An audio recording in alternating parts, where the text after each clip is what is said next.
Hello guys, in this tutorial we will continue our discussion of compound measures and we will examine speed.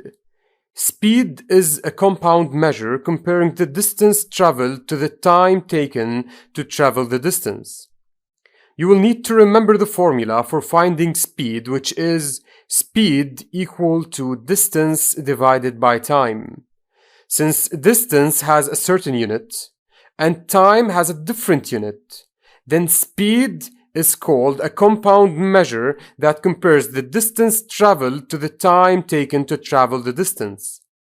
This is the formula triangle of distance, speed, and time, through which we can come up with the formulae of distance, speed, and time. Distance on top is equal to the product of the bottom terms.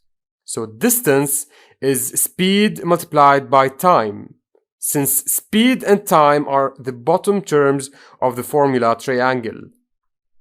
To find speed, we hide it this way, where we end up with distance on top over time at the bottom, which is distance divided by time.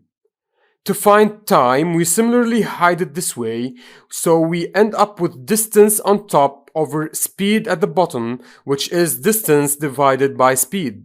Let's go over the following example involving speed, time, and distance to examine how we work with these measures and how we use their formula triangle.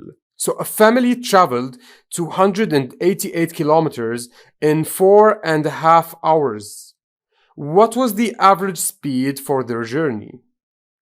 In this example, we are given the distance, which is 288 kilometers, and the time, which is 4.5 hours.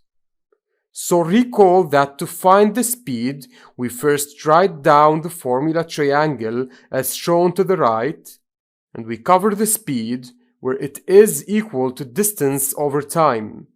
So we substitute distance and time, thus the distance is 288 kilometers.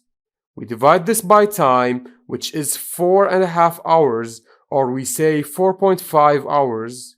This is equal to 64 kilometers per hour. Thus the average speed for the family's journey is 64 kilometers per hour.